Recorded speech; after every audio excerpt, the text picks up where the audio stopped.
여기는 지금 기초만 잡아놓은 곳이라서 울퉁불퉁합니다. 그리고 이런 데는 푹 꺼져 있어요. 딱 봐도 울퉁불퉁해 보이죠? 이런 곳에다가 그냥 부어주시면 됩니다.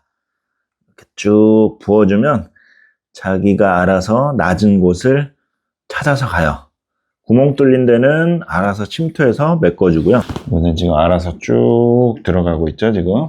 지금 이렇게 부어놓은 곳은 평평하게 맞춰졌어요. 평평하게. 그냥 수평이라고 생각하시면 돼요. 그래서 수평 몰탈입니다. 굉장히 신기하지 않습니까? 이 수평 몰탈은 실리콘과 더불어서 셀프 인테리어계의 신이 내린 선물 중에 하나라고 생각해요. 이 시멘트 다루는 거, 특히나 바닥을 평평하게 미장하는 게 여간 힘든 일이 아니거든요. 아무리 반죽을 잘 맞춰도 일반적인 몰탈로는 평평하고 매끈하게 만드는 게 쉽지가 않습니다. 그건 바로 이 유동성이 없기 때문에 그런 건데요. 보신 것처럼 수평 몰탈은 유동성이 있기 때문에 지가 그냥 알아서 낮은 곳을 채워주고 높은 곳은 흘러내려서 자동으로 평평하게 맞춰주는 기능이 있기 때문에 그런 거예요. 또 다른 장점은 이 강도에 있는데요. 여기가 지금 수평 몰탈이고 이게 지금 일반 몰탈인데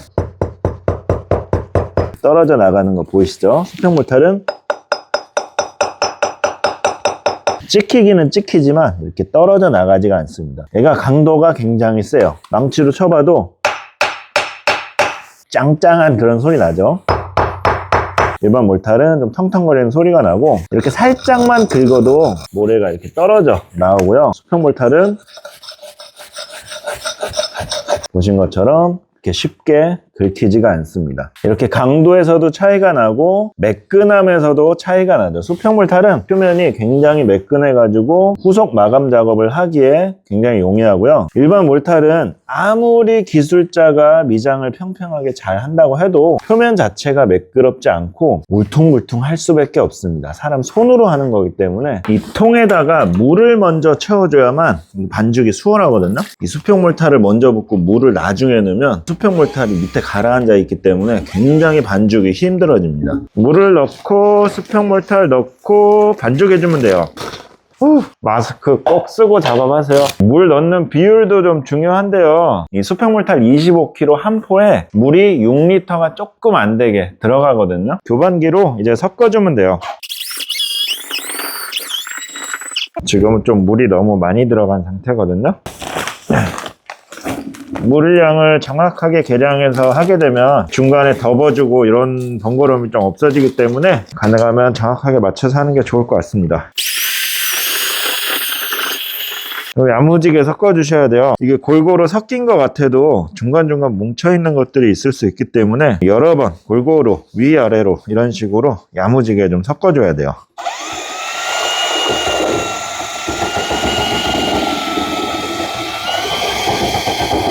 이렇게 섞어주고 나면 거의 이렇게 미숫가루처럼 이런 정도의 점도로 나타나거든요. 진짜 딱 미숫가루 정도 같네요. 셀프 인테리어 할 때 이 수평 몰탈만 있으면 진짜 못할 게 없을 정도로 굉장히 강력한 아이템인데요. 하지만 반드시 주의해야 될 점이 있습니다. 이거 안 지키면 그냥 망한다고 생각하시면 돼요. 일단 청소는 기본입니다. 먼지 한 톨 없이 청소를 깔끔하게 해주시고요. 바닥에 있는 이런 균열은 그냥 퍼티로 한 번씩 메꿔주세요. 오래된 집일수록 이 균열이 막 벌어지려는 경향이 있기 때문에 이렇게 탄성에 있는 탄성 퍼티를 사용하면 더 좋습니다. 일반 퍼티는 탄성이 없기 때문에 금방 부서져 버릴 텐데 탄성 퍼티는 고무처럼 늘어나요. 그래서 균열이 벌어지는 것에 더 잘 대응을 해줄 수가 있기 때문에 탄성 퍼티를 사용하시면 좋고요. 균열은 그냥 묻지도 따지지도 말고 일단은 한 번씩 발라서 채워준다고 보시면 돼요. 제가 첫 번째로 말씀드린 게 청소였죠. 표면에 먼지가 있으면 이런 작업조차도 안 됩니다. 먼지가 있으면 퍼티가 안 먹기 때문에 무조건 청소는 기본적으로 한다고 보시면 돼요. 이렇게 땅 꺼짐이 있는 데는 어떻게 해야 될까요? 아까 보신 것처럼 수평 몰탈은 낮은 곳으로 자동으로 흐르기 때문에 여기다 수평 몰탈 부어주면 알아서 쭉 채워줄 수는 있습니다. 근데 문제는 잠시 후에 한 번 더 설명드리겠지만 이 안에가 블랙홀이 될 수가 있어요. 그래서 수평 몰탈을 다 빨아먹을 수가 있습니다. 그리고 블랙홀이 안 생기더라도 여기다가 시멘트를 채워봐야 바닥에서 올라오는 습기를 시멘트가 그대로 흡수를 하기 때문에 올라오는 건 습기 아니에요. 아니면 벌레밖에 생길 수가 없어요. 그래서 저는 우레탄 폼으로 채워주려고 해요. 물을 한번 뿌려주고 우레탄 폼으로 이 부분을 채워줄 겁니다. 우레탄 폼으로 해주는 이유는 습기 차단의 목적도 있고요. 빈 곳으로 잘 침투해서 기밀하게 틈새를 막아주는 역할도 있고요. 단 주의하실 점이 있는데요. 이 같은 경우에는 벽체 작업이 들어갈 거라서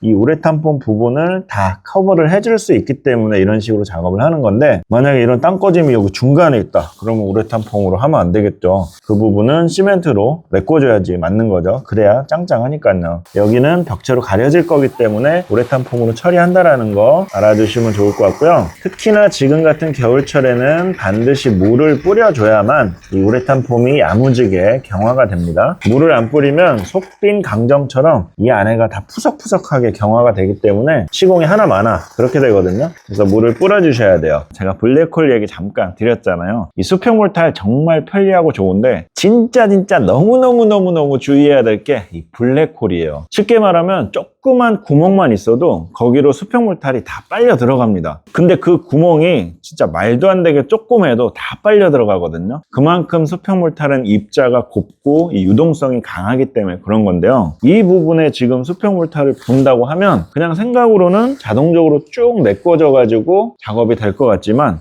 이 안 보이는 사이사이에 조금만 구멍이 있어도 거기로 그냥 다 빨려 들어가 버리는 거예요. 지금 실제로 수평물 탈이 빨려 들어가는 거 보이시죠? 지금 조그만 구멍 사이로 사정없이 빨려 들어가고 있습니다. 피 같은 돈이 빨려 들어가고 있는 거예요. 지금 이런 곳 주의해야 되거든요. 지금 보기에는 별거 아닌 것 같지만 이런 데가 다 블랙홀이 될 수가 있어요. 그래서 우리가 해야 될 거는 수평몰타를 한 번에 다 부을 생각을 하지 말고 블랙홀이 예상되는 지점에 수평몰타를 조금 되게 해가지고 조금씩 부어보는 거예요. 블랙홀인지 아닌지. 그리고 되게 반죽을 하게 되면 미세한 구멍은 어느 정도 메꿔줄 수가 있거든요. 이렇게 해서 1차적으로 한번 블랙홀을 탐지하는 작업을 해보겠습니다. 반죽을 좀 많이 되게 했어요. 블랙홀이 있는지 판단을 하기 위해서 한번 부어 보겠습니다. 아무래도 되게 하면 유동성이 이제 떨어지기 때문에 이렇게 막 물처럼 팍팍팍 번지지는 않고요. 블랙홀이 좀 미세한 거는 알아서 좀 메꿔줄 거예요. 블랙홀이 있으면 딱 표가 납니다. 그 부분에서 진짜 블랙홀처럼 이제 빨아 당기기 때문에 한 번에 표가 나게 돼 있는데 지금 이 상태로 봐서는 블랙홀은 없는 것 같아요. 혹은 있다고 하더라도 되기 때문에 어느 정도 이제 막아지고 있는 상태라고 볼 수도 있는 거죠. 이런 식으로 해서 이 부분은 이제 점검이 끝났고요. 점검도 하고 많이 푹 꺼진 부분은 어느 정도 얘가 채워주기도 하고, 수평몰탈 시공할 때 꿀팁 3가지 알려드릴게요. 첫 번째는 경계 만들기라는 건데요. 집 전체를 한 번에 다 시공하기는 힘들잖아요. 그래서 부분별로 끊어서 시공해야 될 경우가 있는데, 예를 들어 방을 시공하고 거실은 나중에 하고 싶다라고 한다면 경계를 좀 만들어줘야 되는데요. 경계가 없으면 수평몰탈이니까 거실까지 그냥 자연스럽게 흘러나오겠죠. 이럴 때 우레탄 폼이나 실리콘으로 턱을 만들어주는 거죠. 그리고 방을 시공한 다음에 거실을 연결해서 시공하고, 이 방법으로 굳이 수평몰탈이 들어가지 않아도 되는 곳에 비용을 좀 아낄 수도 있어요. 주방 싱크대 밑에 같은 경우에는 굳이 수평몰탈이 안 들어가도 되니까 이런 데는 경계를 만들어주게 되면 그만큼 수평몰탈을 또 아낄 수가 있는 거죠. 두 번째 요령은 특정 부분의 형태를 좀 만들고 싶으면 이 목재를 이용해서 거푸집을 만들어주는 거예요. 특히나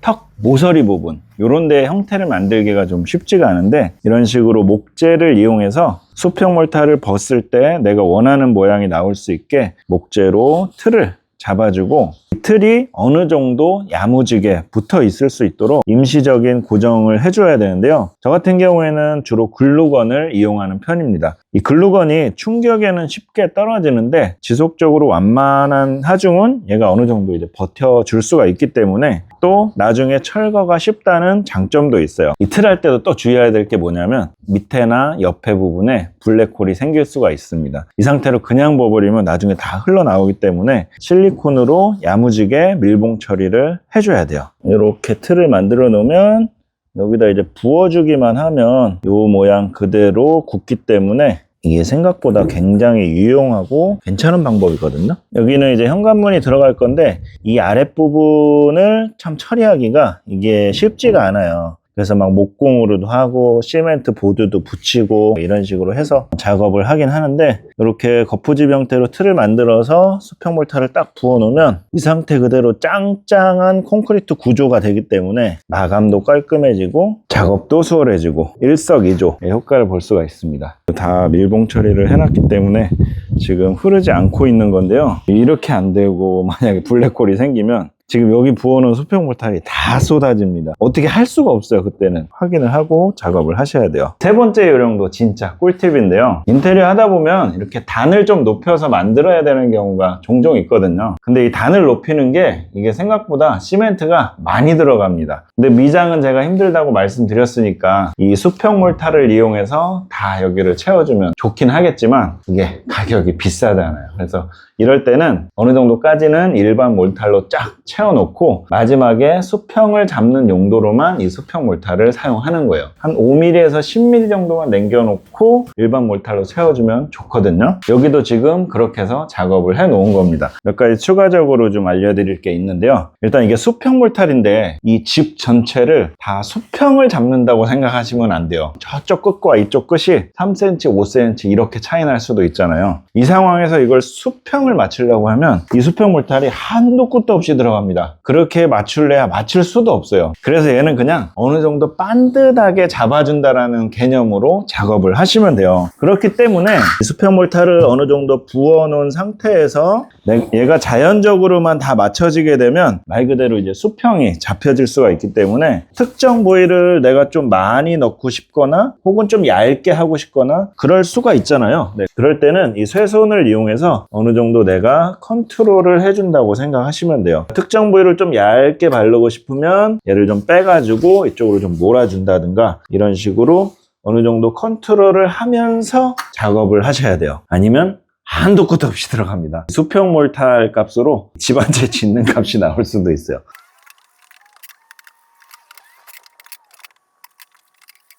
이게 프라이머라는 게 필요할 수도 있는데요, 이렇게 좀 울퉁불퉁하고 거칠거칠한 시멘트 바닥 같은 경우에는 청소만 깨끗이 해줘도 프라이머를 굳이 안 해도 상관없다고 생각합니다. 물론 하면 좋겠지만 반드시 할 필요는 없다라는 게 제 개인적인 의견이고요. 프라이머가 반드시 필요한 곳은 타일처럼 이렇게 매끈매끈한 데는 접착력이 금방 떨어질 수가 있기 때문에 프라이머 작업이 반드시 필요하고요. 약간 우윳빛이 나요. 근데 이게 마르면서 투명해지거든요. 그래서 프라이머는 필요에 따라서 선택을 하실 수가 있다는 거죠. 수평 몰타는 종류가 여러 가지 있긴 한데요, 저는 이 한일 시멘트에서 나온 레미플로우 이 제품을 좀 즐겨 사용하는데, 이것도 SL15가 있고 SL30이 있고 이렇게 옵션이 좀 다양해요. 쉽게 얘기하면 SL15는 좀 얇게 할 때, SL30은 조금 두툼하게 할 때 사용하신다고 보시면 되고, 저처럼 이렇게 전체적으로 좀 이렇게 수평 몰타를 잡을 때는 SL30을 더 많이 사용하는 것 같아요. 그래서 제가 SL30 여기 쿠팡 링크 남겨드릴 테니까 여기서 구매를 해주시게 되면 저에게 소정의 수수료가 지급되니까 어차피 구매하실 거면 여기서